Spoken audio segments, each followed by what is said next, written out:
सौम्या की बेचैनी हर पल बढ़ रही थी। वह रिसॉर्ट की लोकेशन पर जाने के लिए तैयार हो गई। आदित्य के व्यवहार में आए बदलाव ने उसे यकीन दिला दिया था कि कुछ तो ऐसा है जो उससे छिपाया जा रहा है। उसने अपने शक को दूर करने के लिए रिसॉर्ट जाने का साहसिक कदम उठाया। रास्ते भर वह उन पुरानी यादों को सोचती रही, जब आदित्य और उसका रिश्ता बिना किसी शक और झूठ के था। उसकी आंखों में आंसू आ गए, लेकिन उसने खुद को संभाल लिया। दूसरी ओर आदित्य लगातार मन ही मन परेशान था। मंगल ने उसे सलाह दी कि वह सौम्या से सच्चाई कबूल कर ले, लेकिन आदित्य को डर था कि सच्चाई सामने आने पर सौम्या उसे छोड़ देगी। इस डर के कारण वह झूठ का सहारा ले रहा था। मंगल आदित्य के साथ रूम में मौजूद थी और इस स्थिति को काफी सहजता से ले रही थी। वह आदित्य को आश्वस्त कर रही थी कि सब कुछ ठीक हो जाएगा, लेकिन आदित्य जानता था कि यह इतना आसान नहीं होगा। सौम्या ने रिसॉर्ट पहुंचते ही रिसेप्शन से आदित्य का रूम नंबर लिया। उसने एक पल के लिए सोचा कि वह सीधे रूम में न जाकर पहले उसे फोन करे, लेकिन उसने तय किया कि अब और इंतजार नहीं किया जा सकता। उसने रूम का दरवाजा खटखटाया। अंदर मौजूद आदित्य और मंगल दोनों घबरा गए। आदित्य ने दरवाजा खोला और सामने सौम्या को खड़ा पाया। उसकी आंखों में आंसू थे और चेहरा गुस्से और दर्द से भरा हुआ था। आदित्य, ये सब क्या है? सौम्या ने बिना किसी भूमिका के पूछा। रूम के अंदर मंगल को देखकर उसके शक को पूरी तरह से यकीन में बदलने में देर नहीं लगी। आदित्य ने उसे समझाने की कोशिश की, लेकिन सौम्या ने उसकी एक न सुनी। उसने कहा, मैंने तुम पर भरोसा किया था, लेकिन तुमने मुझे झूठ बोलकर धोखा दिया। मंगल ने हस्तक्षेप करने की कोशिश की और सौम्या से कहा, तुम चीजों को गलत समझ रही हो। यहाँ ऐसा कुछ नहीं है जैसा तुम सोच रही हो।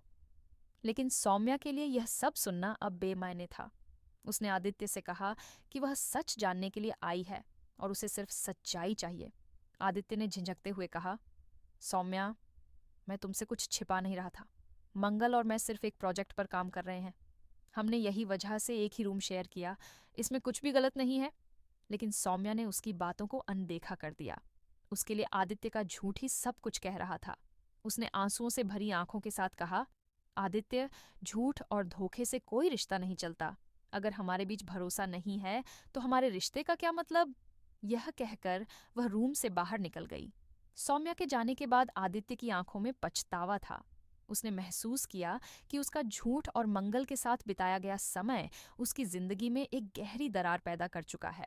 मंगल ने उसे सांत्वना देने की कोशिश की, लेकिन आदित्य के दिल में सिर्फ सौम्या के शब्द गूंज रहे थे। रास्ते में सौम्या ने फैसला किया कि वह अब अपने जीवन को नए सिरे से शुरू करेगी।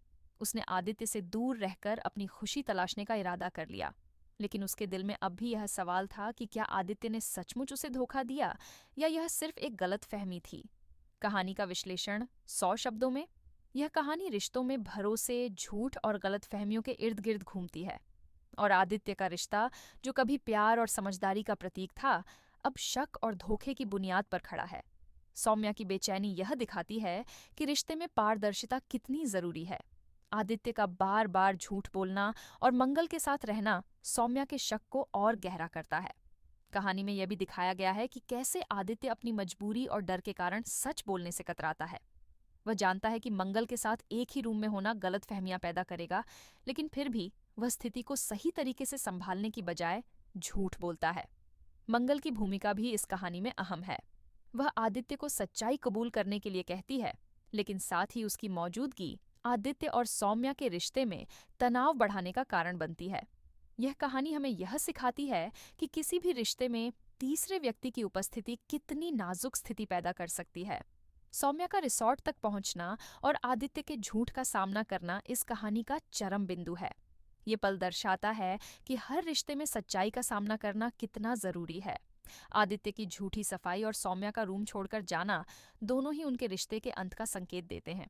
आखिर में कहानी यह सवाल छोड़ती है कि क्या यह सब सिर्फ एक गलतफहमी थी या आदित्य सच में सौम्या को धोखा दे रहा था। ये पाठकों को सोचने पर मजबूर करती है कि सच्चाई और भरोसा किसी भी रिश्ते के सबसे महत्वपूर्ण स्तंभ हैं। बिना इन स्तंभों के कोई भी रिश्ता टिक नहीं सकता। कहानी का अंत पाठकों के लिए खुला छोड़ा गया है, जिससे वे अपने अनुभव और समझ के आधार पर इसका अर्थ निकाल सकते हैं। क्या आदित्य और सौम्या फिर से एक हो पाएंगे या उनके रिश्ते का यह अंत है? यह सवाल कहानी को और गहराई देता है।